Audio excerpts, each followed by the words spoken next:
Okay, welcome. It is April 28th, 2025, and this is our Audit Committee meeting, and I'll call the meeting to order at 1 p.m. Do we have any adoptions to the agenda or any additions to the agenda? Seeing none, Councillor Shepard. Thank you, Acting Mayor. I also move the agenda as presented. Okay, thank you for that motion. Do we have any discussion on that motion? Call it to a vote. All those in favor? That is carried. And moving on to, we have no delegations. So moving on to item 4.1, to adopt the minutes of our November 5th Audit Committee meeting minutes. Does anyone see any errors or omissions or anything that needs to be changed or modified on those minutes? If not, just looking for a motion to accept those minutes as presented. Deputy Mayor Hutchinson. I'll make the motion to adopt the Audit Committee meeting minutes of November 5th, 2024. Okay, thank you for that motion. Any discussion on that motion?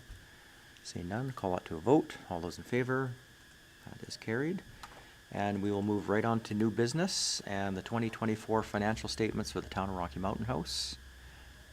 And who's... There we go. James Wade will be presenting.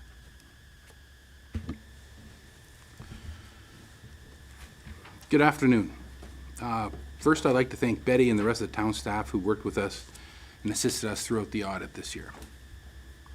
The major objectives of our audit are to, our responsibility is to express an opinion on the financial statements as to whether they present fairly in accordance with generally public sector auditing accounting standards. We conducted our audit in accordance with Canadian public sector auditing standards. Those standards require that we comply with ethical requirements and plan and perform the audit to obtain reasonable assurance about whether the consolidated financial statements are free from material misstatement.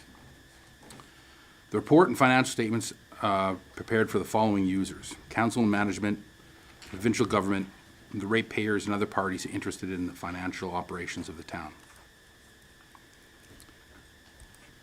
Canadian public sector audit standards also require that the auditor address the audit committee, or in this case, town council, during the audit or as required to do so. To give your assurance as to our independence, which we do now and we have also done in a letter that was provided during the planning phase of the audit. Outline the responsibility that rests with council, management versus responsibilities of the auditor with respect to the financial statements. Preparation and fair presentation of the financial statements are the town's town management responsibility. Council is responsible for overseeing the town's financial reporting process. Our responsibility is to obtain reasonable assurance that town's financial statements are free from material misstatement. We express our opinion on these consolidated statements throughout the audit report.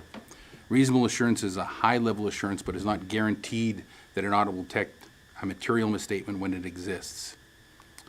A misstatement is considered material when it's reasonably expected to influence the economic decisions of the users of the financial statements.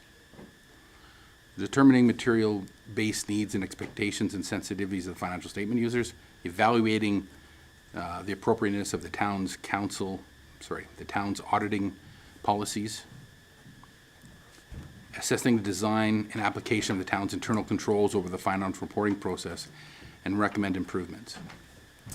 The 2024 audit result and findings. We received full cooperation from the management. We have no disagreements with management that were not adequately resolved. We were not made aware of any potential fraudulent activity. Based on the work, we did not find any evidence of fraud. We did not encounter any other indications of illegal or possible illegal acts. We will issue a short letter to management with observations and recommendations designed to help the town improve the system of internal controls and other matters. When matters are considered significant weaknesses in internal control, they'll be added to a letter that'll go to the audit committee or the council in this case, which I'm positive we don't have any of that this year. I believe Betty is going to do a more detailed, complete review of the financial statements, but I'll give you some of my quick highlights and points. Cash investments in the town decreased by $3.3 million to $35.3 million. It looks different because when you look at it, it goes from 38.9 to 30.3, the cash and equivalents, but then there's the $5 million investment that you have at the bottom. Or, 5 statements down, so it's only down 3 and a bit. Accumulated surplus increased from $124.7 million, which is, I guess, if everybody want to look, so that's probably near the bottom of page 1, or labeled page 1. Statement of consolidated statements of financial position. The accumulated surplus increased from $124.7 million to $140.3 million, mostly because of the excess revenue over expenditures this year was $5.6 million. Of that $5.6 million, 2.8 was worth of transfers from other governments. Through accumulated surplus has increased, the majority of this amount is for capital projects. When we review, let's hop to page. Sorry, guys. It's hiding, but it's a schedule of changes of accumulated operating surplus. It's about 5 pages down, and it's the one that has unrestricted surplus, restricted surplus, equity, and tangible capital assets, along with the total. Page 5. 5? Yeah, my staple must be covered. Page 5?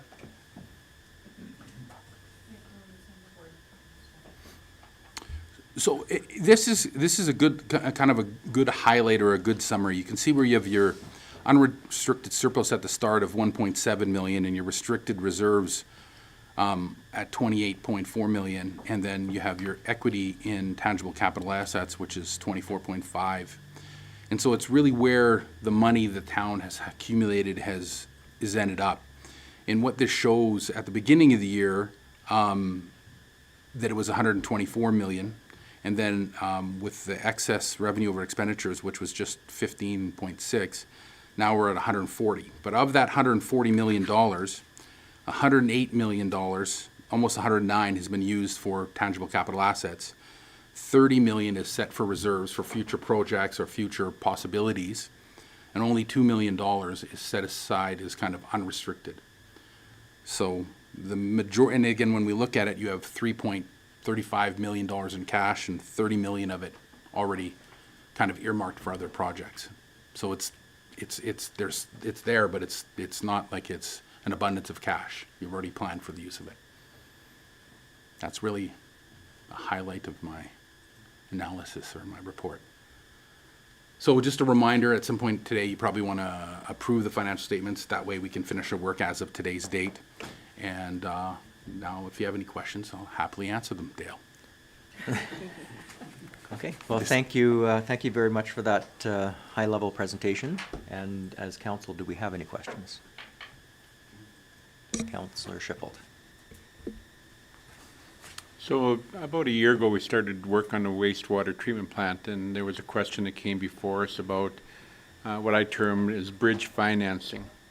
And the question was, I don't like bridge financing, and so somehow we've got the water treatment plant built, and so my question is, how did we finance that if in fact we didn't need bridge financing whatsoever, or if we use money out of reserves, or how the financing? So the question came about is that sometimes funds from other levels of government don't come in as quickly as required for a payment under a contract. And so the bridge financing was going to be used, or at least my understanding was to be used in those situations. So how did we do the financing for the water treatment plant, and did we have to go into reserves, or did everything work out okay? Well, most of the case, you guys have the funds ahead of time. Yeah, go ahead. I can answer that. So the total budget for that project was $30 million. The province gave us $9 million upfront, which I will address in here. It's sitting in deferred revenue. Our agreement with the county, they did a septage test to determine what % that they would allocate. And our agreement with them was that they would give us $2 million in advance, which they have given us. We also did a debenture that we've received the funds for, and that was like $4.8 million. So we've gotten those funds up front. The federal government, that grant has to be, we kind of do quarterly financing on it. So we submit quarterly requests and then they pay us. There is a bit of a time lag on that, so if there's a federal portion, we're probably using the monies we've already got and then paying that and then getting reimbursed for it. When we had originally looked at this project, the reason why we brought up maybe needing bridge financing, to me, and we haven't really needed it this time, but it was depending on how fast construction went. Construction is taking a little longer than we had originally anticipated, which kind of gives us a little bit of breathing room in terms of submitting to the federal government, getting those payments back. So we haven't had to dip into anything. And I will address sort of how much monies we still have. Like, we've still got some of the debenture, and we still have 4.7 million in provincial funding that's still sitting in deferred revenue that we haven't spent. Does that answer your question? Did we have to use reserves then at all, or we managed to have enough? Well, no, because we had basically 9, 10, 11, at least $11 million in cash that was earmarked for that. We've probably been using some of the provincial money to pay for the federal, and it would be for a 6 to 8 week period while we wait for the federal payment to come in. Because we do that quarterly, so yeah, we would have paid the federal portion up front, but it hasn't been that significant that we can't carry it, just like we would any other capital payment. Okay. But if it had gone faster, where we were, 8 or 9 months, like paying out if the construction was going a lot faster and we were submitting, for like $4 to $6 to $8 million at a time, then we would have probably had to use reserve funding, but we didn't have to. Okay. Do you have any further questions? Well, I have other questions, but I believe Betty's going to go through some of this, and so she might outwit me here and answer my questions without me asking, so. Okay, so we have no further questions of our auditor. Betty, do you have anything to go over? Yes. Okay. Okay, I have 2 things I'd like to do with regards to the financial statements. One is just a really high-level walk through the body of the statements. And it's going to be high-level. I'm not going to hit every note, et cetera, et cetera. And then I've also included in your package, there is a variance analysis of operating where I look at how we did against the budget as well as how we did year over year. So just to start with, I'm going to do a real brief overview out of the briefing note about sort of where we ended up for the year end, and then I'll go through the statements. So overall, I think we're showing a strong financial position. Our net financial assets, which Mr. Wade has referenced, increased by 23, our net financial assets, so assets after our liabilities, are increased by 23 million, and our non-financial assets have increased by 13, and that's basically the completion of major capital projects, the largest portion being the wastewater treatment plant. After I do all the reconciling and toing and froing to get back to the operating budget, we've ended up with a very small surplus of $238,000 for the year. And just really high level, and we'll get into it more, but revenues are showing up as higher than budget because of 2 things that were included in the operating revenues on the statement. One is there's $1 million that we received as a donation that was used this year in the funding of the wastewater treatment plant, and it's considered a donation. So we have to bring it in through the operating statement, and then it flows back out and pays for the capital. And the other one was, I think it was the and I'll talk about it, but it's the accretion of the post-closure liability on the landfill. This year, and I'll discuss it more, but it actually went down this year. So we're showing revenue, we have to bring it in to reduce the liability, so there's a reduction of 184,000 in the liability, which shows up as revenue, and that's showing under your other revenue on the income statement. In terms of the expenditures, when I look at sort of the overall picture, our expenditures came in about $1 million under budget. There's sort of a couple major areas where that happened. Amortization came in 302,000 less than what we had budgeted. So, but that's a non-cash transaction. There's some reasons why it came in lower. It was sort of how some of our assets were set up, and I think when we ran the projection, it overcalculated. Protective services came in under budget by 267,000. There's two areas that are causing that. One is fire, and this is the second year this has happened. The regional fire department, they're collecting a lot more revenue or generating more revenue than they had originally anticipated. A lot of that's coming from motor vehicle accidents, so if they respond, and if it's on the highway, they're able to bill for it. So it's to our advantage, so that's a good thing again. And then we had some vacancies in the staffing complement for the RCMP, which was down by about another 100,000. So that's those areas. And then operations was under budget, again, by about 220,000, but the majority of that was due to amortization. So those are the major areas. Oh, and then utilities were collectively under budget by 493,000. The reasons for that was we had thought we would start doing the commissioning for the wastewater treatment plant last year for November, December. So we had budgeted 167,000 to start operating the wastewater treatment plant. That didn't happen, so we saved that. And also the remediation costs for the landfill.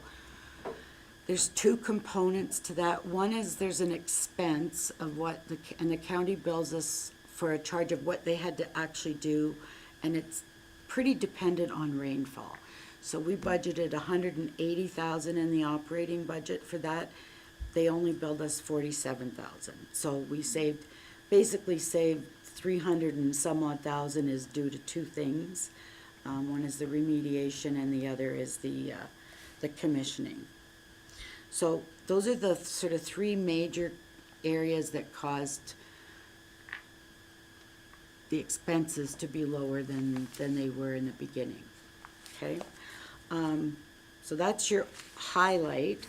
I'm gonna just walk through the financial statements, and again, it's gonna be really high level. Betty, sorry, just before you go on, just back to the post-closure cost. Is that a direct result of the leachate being less this year? Yeah. So they bill us, they do remediation every year, and it was only 47. And again, I usually budget based on what the prior year was, because we don't really know what the costs are gonna be. So the annual cost came in at 47,000, and then the post-closure liability, which is sitting at like 1.3 million, their auditors do a calculation, and they basically take what they think it's gonna cost, I can't remember if it's 15 or 25 years out, and based 25, on, yeah. so they estimate the cost way out, then they discount it into today's dollars, and then they add inflation. So depending on what's going on with those two numbers, that's gonna change it. We've been doing this, third year. It's changing every year, so it hasn't been consistent even in the 3 years. Last year it was, I think it went up 100 and some odd thousand. This year it went down by 184, so it's fluctuating. It's going to continue to do that. Yeah, like if inflation's changing, it's gonna, so. And typically, and this is something we can ask, maybe more clarification from the county on, is the leachate over time has a will decrease on its own, even depending on the rainfall scenarios. Hope so. Just because of the nature of a cell, the wetness of that comes out over time, and it becomes more dry. So it may be something that we can ask the county, and they may have different predictions of what the leachate cost may be. It's not costing us, like, it's not costing the town money. When we got the funds, when we dissolved the regional waste, we have basically 1.3 million sitting in reserves that is for Yeah. payment of that post-closure. So we take that, when the funds change, they go through the operating statement, but they end up flowing into that balance. So hopefully it's not gonna cost us money. It shouldn't. Well- Something dramatic would have to happen. When every year where inflation changes, or interest rates change, or the technology they use to do their calculations, and, it's really actuarious that are helping the auditors come up with a number. So it's going to continue to fluctuate. It just won't be material. It won't be over significant. Unless, like Betty says, there's some kind of major change. Okay. Okay. Yeah, just continue on, Okay. sure. So if you go to your balance sheet or consolidated statement of financial position, or the old-fashioned name is balance sheet, I'll just hit a couple things on that. So James has already referenced that cash is down by, I've got about 3.5 million. The reason that's drawing down is because we basically had a whole lot of cash from the province that was sitting in there for the wastewater treatment plant, and it's drawing itself down because we're spending on that, and that will be done by this September. If you look at our receivables, they're up from last year, the trade and other receivables. And there is also more description in the notes on all of these, but it's higher than last year by about 700,000. When I look into the details, it's because we did a quarterly submission. I think we sent it in early February, that was for expenditures up to the end of December. So it's, again, wastewater treatment plant is impacting that because the federal government owed us extra money on that. And the county receivables were also a little bit higher because they owed us more money than they owed us last year. So long-term receivable, I'm sure everybody's familiar with this, but that is the Laban receivable, and it's coming due in September of this year. So next year we should not see that at all on the balance sheet. Under liabilities, and I'm really just kind of looking at between this year and last year, and if there was any big changes, trying to explain what the differences are. So the bank demand loan, that's about the same. Accounts payable and accrued liabilities are up when I look into that. Again, it's holdbacks for the wastewater treatment plant have increased by 908,000. So those, as our payments pick up, there's going to be more holdbacks. They're going to increase until the project is done, and then once everything's been signed off, we've reviewed it, get engineering statements that say the construction is, there's no deficiencies, then we'll start releasing those holdbacks. So again, that's why that's going up. You'll see a 0 under accounts payable, tangible capital assets. We split out the accounts payable for operating reasons versus capital, and there were no capital payments outstanding at the end of the year. If you look at deferred revenue, it's gone down quite a bit from 9.6 million to 5.1 million. Again, this is the wastewater treatment plant. I've been busy this year. Last year in 2023, at the end of the year, we had 7.5 million in provincial funds. And in 2024, it's down to 4 million is left. Just a note, and I don't want to get into a lot of detail on this, but one big plus that I'm real happy about is we accrue interest against any deferred revenue that we have sitting on our books. So over the course of the last 3 years, the provincial grant has generated $730,000 worth of interest, which we can use to go against the cost of that construction project. So the good news is the original budget was 27 million. It went up by just over 3 to 30 million. There was $1 million contingency put in that. Sean has told me that it's, right now, they're coming in really close to budget, so he's hoping, I don't want to put words in his mouth, but he's hoping that we will not be spending that, so unless something really unusual happens. So we've got the contingency plus the interest that we've earned that can go against that extra 3 million that we were gonna have to find, and we were just gonna increase the debenture. So, good news is we've got some, I think, significant funds to go against that project. The asset retirement obligation, so that's what we were talking about with the post-closure liabilities. There's also another asset retirement obligation that we were required to set up last year, and that's basically if you've got any buildings that have pretty much asbestos in them. We did set up 250,000 for this building. We had anticipated, the auditors asked me if we'd started remediating, but we will not remediate this building when we, well, if and when, if we just demolish this building, it would be remediated, or if we did any kind of upgrades to this, we'd have to do that remediation at that time. Tangible capital assets between last year and this year went up by 13 million. The majority of the increase is wastewater treatment plant. And there's quite a few other big projects. I just kind of went through the whole list, and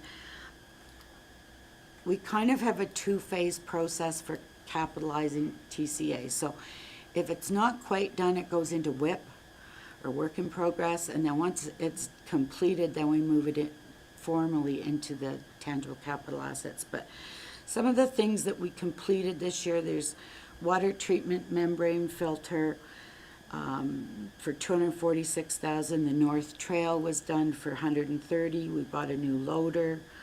We also bought a vac truck, so 254 and 600,000. Airfield lighting it's being carried over in work in progress, but we spent 733,000 on that. We were very fortunate to recognize contributed assets of 374,000 for the pickleball courts, 201,000 for the washrooms at the splash park. 57th Street close was completed, as well as 44A Street. 57th Street close was 1.8 million. 44A Street was 800,000. We did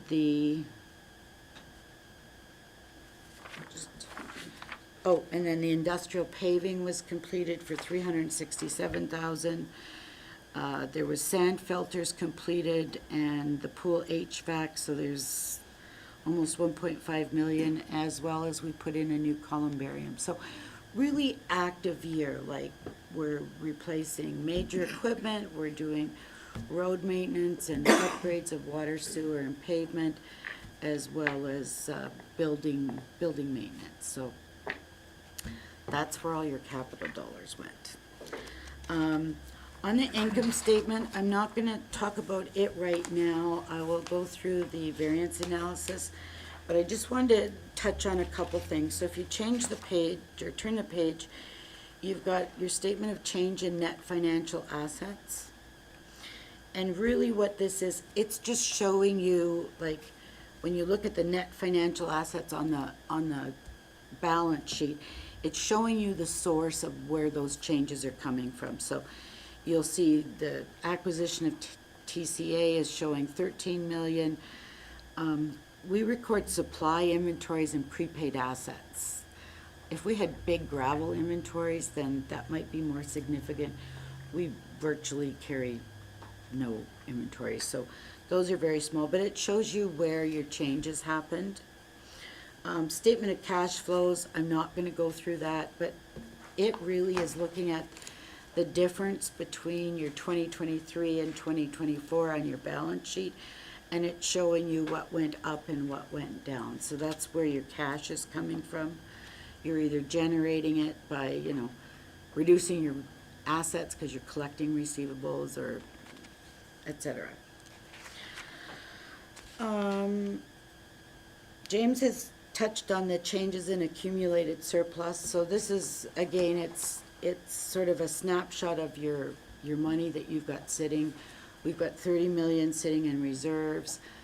Some of that it's split, sorry, I don't have the split here, but I'm sure it's in a note, between your sort of your infrastructure reserves, your utility reserves, as well as your offsite levies. The next section is, and I wanted to touch on this because then if you keep going, you get, and these schedules are all just kind of giving you more breakdown of things that are in those two main statements. So you've got your schedule of TCA, it's just showing you what groupings they fell into. Property taxes, we were really close on property taxes. I think the variance is like $5,400, so pretty good on $10 million. A breakdown of where the government transfers are coming from. And the one I wanted to touch on is we give you the expenses as consolidated expenses by object. When you look at that, there's only two areas that, when I look at it, are bigger than last year. One is in salaries and benefits, so I thought, well, I better address that and why. It's up about $500,000. Two of them are due to, one is the new communications position, so that started last year, so that's, part of why it went up. And the other one is in bylaw. We had a vacancy in 2023, so the expenses were down in 2023. 2024 it was filled, so that's, another one. Additionally, salaries in particularly the area of the pool were over budget. The reason being is they staff based on volume. So if they've got more activities going on, if there's more lessons, or if say when they're having public swims, if there's a lot of people in the pool, they have ratios that they need to maintain for their lifeguards.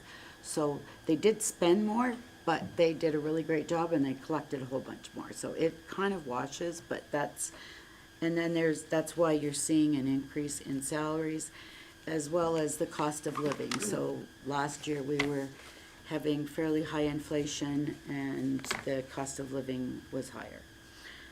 Transfers to local boards and organizations, when you look at it, it's up just about $1 million.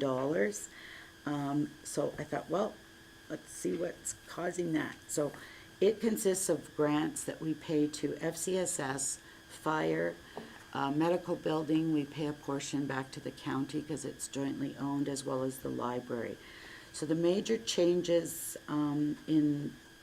is in the fire operations. In 2023, we paid $443,000 to them to run the regional fire, and it went up to $564,000. So there was a big increase in fire operating, and also we had $673,000 worth of capital purchases for fire. We don't capitalize the fire purchases because they're their assets. So when we have any payments made for fire capital, it runs through the operating statement as a grant, because so those are the reasons why that was up by $1 million. Basically, you could say the majority of it was due to fire, so operating. Those are the big ones.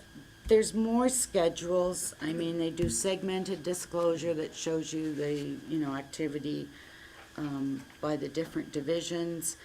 And within the notes to the financial statements, and I can address any if there's questions, but really there's not, it's just providing you more detail. I did look up the over-under levy. That's something that we adjust every year, and it's $1,300. So especially for the requisitions for the school and seniors, because we have to pay that. So we calculate, well, how much did we actually collect? And if there's a difference, we add it into this year's taxes so that it's always coming out at exactly what it should be. And that was really it. There's one more schedule, and I won't And there is a salary schedule that shows counselor honorarium and salaries and benefits. And overall council was under budget by $30,000. Individual groupings were over and under, but, I mean, as a whole, it came in under budget. So that's kind of a highlight of the statements. Okay, thank you very much, Betty. It's always good to have you put this into plain language so it's easy to Okay. understand. And thank you very much for picking out the ones that are obvious that we're probably gonna have questions on and already having those questions answered. So, I can walk through the variance analysis if you want, but I'm assuming everybody's had a chance to look at it. I think I've hit the highlights, really. Building permits and pool and arena activity were up, which I think is great. So that's what really generated extra revenue for us. And as a rule with the expenditures, I think everybody really stuck close to the budgets. We're really, really close to the budget. So there's not a lot of wiggle room. Some of the areas that were down were because we didn't have any big water main breaks, so they saved money on that. But, yeah, I think everybody did an excellent job managing their operations during the year. I see Councillor Schippold has a question. Thank you, Acting Mayor. Betty, you did an awesome job. You probably answered 90% of my questions, so thank you for that. So one of the questions I have is page 21 under employee benefits and obligations, personal time, and how we allow staff to accumulate up to 320 hours of personal time off. The question I have, I guess, is about that accumulation. Seems like we're budgeting this year, but we could have a big number outstanding from last year. So I just want some clarity on that if I Okay. can. Personal time is what we would have, old nomenclature is sick leave. So they can accumulate up to 320 hours, and a lot of that is because we've got a short-term disability program. So you accumulate sick time, because if you went on short-term disability, which is for 3 months, it only pays a certain percentage of your salary. So then they're able to utilize this to top up your salary if you ended up having some sort of either surgery or health issue that lasted for 3 months. That had been accumulated from a previous year. Yeah, so you accumulate so many days per year. Okay. Now, as an employee, if you leave, you don't get it. That just goes back in the bank. It just goes back. Vacation time, we do pay out. I mean, some annually, if you'd come the anniversary date and you haven't used it, then it drops off. In our case, that doesn't drop off. It stays in effect for another full year. So I guess the question is, what's the norm in the industry? That is the norm, is Okay. to accumulate, yeah. Okay. 20 years ago, municipalities didn't carry short-term disability, so you were allowed to accumulate basically up to 90 days worth of sick leave, because we self-administered our own sick leave or short-term disability. Awesome. Thank you. Yeah, go ahead if you have another question. I have another question. It's probably for Tracy. So we're in the process of looking at how we get paid as counselors. And when I look at the salary and benefit disclosure for counselors, we have one counselor that's 28% above the rest, which seems to be abnormal. And we try to look at how we pay, because I think we all, in most cases, do equivalent. But when I see a big hiccup of 28%, when we're redoing our payroll, are we going to look at that to see why are some 20% higher than others? Is there? So I just question that, because the number is big, 28%. Yeah. Why so? Basically, honorarium consists of two things with council. One is your monthly honorarium and then per diems. So the reason you'll see variation within each counselor's salary, and I've seen this everywhere, is it depends on how active each individual counselor is. So if you sit on more committees, your annual payment is going to be higher than somebody that doesn't sit on as many committees, or if you attend a lot of training and or conferences. As a rule, we kind of look at and the same thing goes with departments, is you want to stay within your overall budget. I think if you want to have, and I would suggest this would be a discussion for another time, but council can discuss what are you comfortable with in terms of staying with your budgets? Like, do you want to administer the overall because you're under in a lot of other categories, or do you want to do it on an individual basis? But that's why you've got differences. It's activity level. Yes and no. So in a previous lifetime when I was on this town council, the town manager had said that often you have to manage yourselves in terms of us as a council managing ourselves. And one of the reasons was some people have more time and can actively participate in stuff that sometimes does not bring benefits, sometimes it does. And so when I look at 28%, I just question that, you know. So I just bring it forward. I think it's good for council to understand where it's at, because we're going to be reviewing our pay system and how we do that. So, you know, to me, it should be closer than one sticking out by 28%. That's my comment. So, And it's just typically, an observation on my I've seen part. this for 20 years in different municipalities. It just, again, it depends on activities. But I think it's something that council needs to discuss and decide amongst themselves. Okay, do we have any other further questions for either Betty or James?